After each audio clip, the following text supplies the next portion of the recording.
It was a Tuesday morning, not even 9 o'clock yet, when a red Toyota Camry rolled into my bay with that unmistakable look. Not smoking, not making grinding noises, not even leaking visibly on the floor. The owner was a quiet guy, maybe in his mid-40s, clearly the type who kept up with oil changes and did not abuse his car. He said the engine had started feeling sluggish over the past few months. Fuel economy had dropped. There was a faint oily smell sometimes, but no warning lights, no codes, nothing dramatic. He had already been to one shop. They told him the engine was tired and suggested he start budgeting for a replacement. He was looking at roughly $4,000 to $6,000 to fix a problem he did not fully understand on a car he otherwise trusted completely. I opened the hood, reached toward the valve cover, and pulled out a part smaller than my fist. A tiny, spring-loaded valve, barely 2 inches long, caked with dark sludge, its internal passage nearly completely blocked. A $12 part. That was it. That was the silent killer destroying his engine 1 mile at a time, and he had no idea it even existed. Today, I am exposing the one part on your Toyota that almost nobody talks about, almost nobody replaces on schedule, and almost nobody suspects until the damage is already done. It is not your timing belt, it is not your water pump, it is not even your spark plugs. It is something far simpler, far cheaper, and far more dangerous when ignored.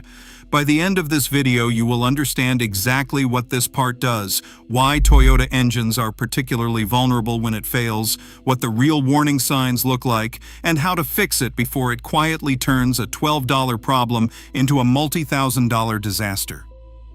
Let's start with what nobody ever bothers to explain.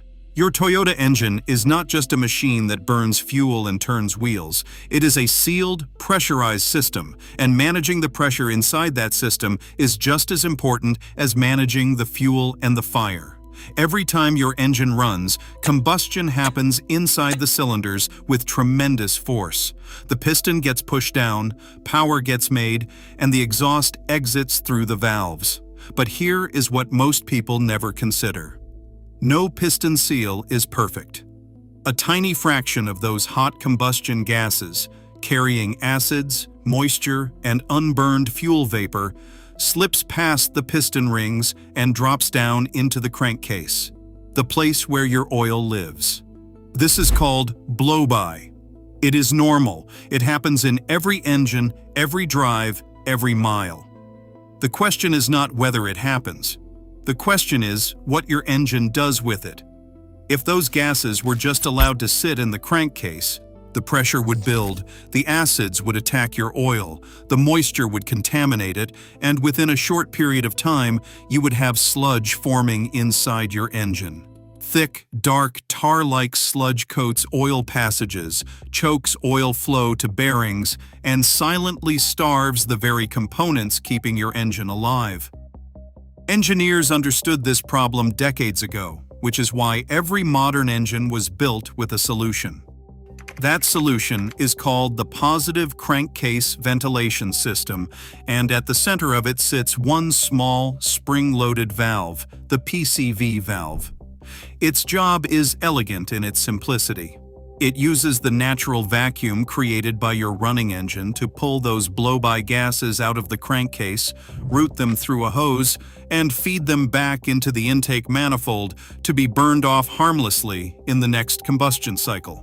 The crankcase stays clean, the pressure stays controlled, the oil stays protected. And all of this happens automatically, constantly, silently, every second your engine is running. When it works, you never think about it. When it fails, you pay for it in ways you never expected.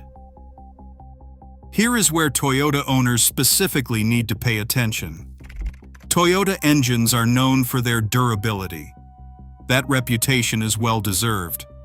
But it creates a dangerous habit in owners who assume that because a Toyota rarely breaks, it also rarely needs attention. The PCV valve does not care about brand reputation. It does not care that your Camry has been reliable for 200,000 miles. It operates in one of the harshest environments inside your engine, surrounded by heat, pressure swings, oil vapor, and combustion byproducts. And every manufacturer, Toyota included, recommends inspecting or replacing it somewhere between 30,000 and 60,000 miles. Most owners have never done it once. I have pulled PCV valves from Corollas and Camrys with over 100,000 miles that were so clogged the internal spring could barely move. The valve sat there like a sealed plug, completely failing at its only job, while the engine silently paid the price. The way a PCV valve fails is not sudden. That is what makes it so dangerous. It does not pop, snap, or trigger a warning light in any obvious way. It fails slowly, progressively, almost politely. The spring inside begins to stick. Carbon varnish accumulates around the internal plunger. The passage narrows. Flow decreases. At first, the change is barely measurable. But over time, as the restriction grows, the consequences start stacking on top of each other in ways that look like completely unrelated problems. The first thing that happens when your PCV valve starts restricting is crankcase pressure begins to build. The blow-by gases that should be routed out and burned off instead start looking for another way to escape. And they find one. They push against your gaskets and seals. The valve cover gasket starts seeping. The oil filler cap develops a film of dark sludge on its underside. You might notice a faint oily smell from the engine bay and assume it is just age. You change the valve cover gasket at a shop, pay $200 or $300, and 2 months later the seeping returns because the real cause was never addressed. The gaskets were not failing because they were worn out. They were failing because a $12 valve was allowing pressure to push against them day after day. The second consequence runs deeper. When those blow-by gases cannot escape properly, they mix with the oil in your crankcase. Hot combustion acids, moisture from condensation, and unburned fuel vapor combine with your engine oil and begin cooking it into sludge. Not immediately, not dramatically, slowly. A little thicker each oil change, a little darker, a little more contaminated. If you are changing your oil on schedule, you might notice the oil looks unusually black even at relatively low mileage. If you pop the oil filler cap and look inside, you might see a brownish, mayonnaise-like buildup coating the metal surfaces inside the valve cover. That residue is not a quirk. That is a warning. That is your engine's internal surfaces starting to coat over. And once sludge begins building inside an engine, it targets the most critical component in the entire lubrication system, the oil pickup screen. That small screen sits at the bottom of the oil pan and is the entry point for the oil pump. When sludge breaks loose and starts floating through the oil system, it lands on that screen. As the screen clogs, oil flow drops, oil pressure drops, and when oil pressure drops in an engine, bearing surfaces stop receiving adequate lubrication. This is how you get a Toyota with perfectly clean oil, a responsible owner, regular service history, and a spun bearing. Not because the owner neglected the car. Because a $12 valve nobody told them to replace turned their clean, well-maintained oil into something that could no longer protect their engine. The third consequence is one that fools almost every driver and confuses diagnostic scans constantly. When the PCV valve fails in the other direction, when it sticks open instead of clogging, an entirely different set of problems begins. A valve stuck fully open creates an uncontrolled vacuum leak directly into the intake manifold. The engine control unit, or ECU, senses excess air entering the system and responds by enriching the fuel mixture. Fuel economy drops, sometimes dramatically, 20 to 30% or more. The engine runs rough at idle because the air-fuel balance is being disrupted by a vacuum source the ECU cannot cleanly compensate for. The check engine light may come on with lean codes, P0171 or P0174. Those codes push shops to focus on oxygen sensors, MAF sensors, or intake leaks. They are not wrong to look there, they are just not looking far enough and not cheaply enough first. I have seen this exact chain of events play out dozens of times. An owner gets a lean code, the shop replaces the oxygen sensor. The car improves briefly, the code returns, the shop suggests the MAF sensor and replaces it. The code returns again. The intake manifold is inspected. Nothing obviously wrong. By now, the owner has spent $500, $600, sometimes $800 chasing a code that a $12 PCV valve and 5 minutes of labor would have resolved the first time. The uncomfortable truth is that most shops do not start with the cheapest and simplest explanation. They start with the most billable explanation. That is not always malicious. It is often just the way diagnostics get approached in a flat-rate environment, but it costs you real money every single time. So here is how you actually diagnose this yourself before you hand a single dollar to anyone. Pull the PCV valve off your engine. On most Toyota 4-cylinder engines like the 1ZZ or 2ZR found in Corollas, and on most naturally aspirated Camry 4-cylinder engines, it sits in or near the valve cover and can be removed by hand or with a simple twist. On the V6 versions and some newer models, it can be more buried, but the valve itself is still accessible without special tools. Once you have it in your hand, do the basic test first. Shake it. You should hear and feel a distinct rattle from the spring-loaded plunger inside. If it rattles cleanly, the spring is still moving. If there is no rattle, or a sticky gummy rattle, that valve is compromised. Hold it up and look through it toward a light source. You should be able to see through it. If the passage is dark, caked, or completely blocked, the valve is restricted. That visual alone tells you more than most diagnostic scans will. The second test is even simpler. Start the engine, let it warm up, and then with the engine running, place your thumb over the open end of the PCV valve port where the hose connects. You should feel a steady vacuum pulling against your thumb. If you feel nothing, or if you feel pressure blowing outward instead of vacuum pulling inward, your PCV system is not functioning correctly and the crankcase is not being ventilated. That blow-by pressure is going somewhere it should not be. Now check the hose. The rubber hose connecting the PCV valve, the positive crankcase ventilation valve, to the intake manifold is just as important as the valve itself. These hoses harden over time, crack, and swell from oil contamination, and they develop leaks that create the same vacuum leak symptoms as a stuck-open valve. Run your hand along the hose and squeeze it gently. It should feel pliable, not brittle. Look for cracks, softening, or any sign of oil seeping through the hose wall.